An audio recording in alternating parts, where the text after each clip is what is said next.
اس وقت سماج میں اور معاشرے میں بدخواہی کے جو مظاہر ہیں، بلکہ ہم سمجھتے ہیں یہ سب سے بڑا مظہر وہ ہے، یہ جادو ٹونے کی مصیبت، بلیک میجک جسے کہتے ہیں۔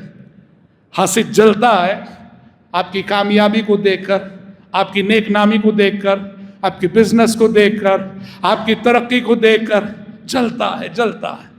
اب وہ کسی بھی صورت آپ کو ڈاؤن کرنا چاہتا ہے، آپ کو پریشان کرنا چاہتا ہے، اس کا من کر رہا ہے کہ یہ نعمتیں آپ سے چھین جائیں۔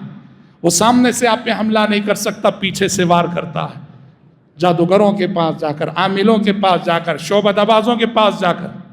یہ تو آج گھر گھر کی کہانی ہو گئی۔ جادو ٹونے کی آفت کتنی پھیل رہی سماج میں۔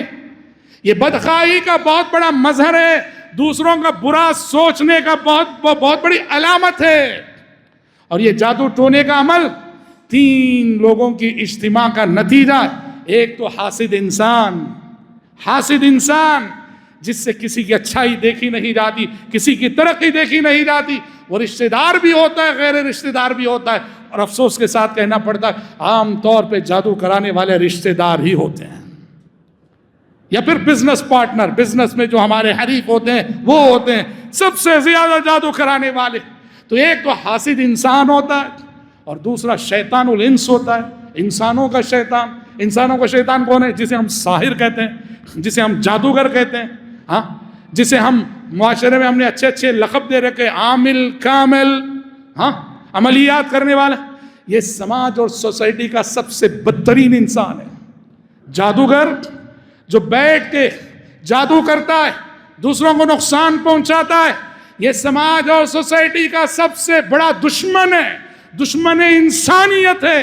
اور اسلامک کورٹ میں اگر اس کو پیش کیا جائے تو ایک ہی سزا ہے، اس کی گردن مارنا۔ اسلامی کورٹ میں کسی بھی جادوگر کو پیش کیا جائے جو بلیک میجک کرتا ہے، اس کی سزا اسلامک کورٹ میں ایک ہی ہے، سوائے قتل کے اور کچھ، کیونکہ وہ انسانیت کے لیے بہت نقصان دہ ہوتا ہے۔ تو ایک ہے حاسد الانس اور ایک ہے شیطان الانس جو کہ جادوگر، اور تیسرا ہے شیطان الجن، جنات میں سے جو سرکش شیاطین ہوتے ہیں۔ ان 3 لوگوں کے باہمی تعاون کا نتیجہ جادو ہوتا ہے۔ کتنے رشتے بکھر گئے، کتنوں کی صحت چھن گئی، کتنوں کا کاروبار ڈوب گیا۔ ہاں یہ اور بات ہے، وَمَا هُمْ بِضَارِّينَ بِهِ مِنْ أَحَدٍ إِلَّا بِإِذْنِ اللَّهِ۔ جادوگر جسے چاہے جتنا چاہے نقصان نہیں پہنچا سکتا، وہ اتنا ہی نقصان پہنچا سکتے جتنا اللہ چاہے۔ دنیا اسباب پہ قائم ہے، تو اللہ نے جادو کو ایک سبب بنایا ہے نقصان کا، تو اللہ جتنا چاہے اتنا ہی نقصان پہنچا سکتا ہے۔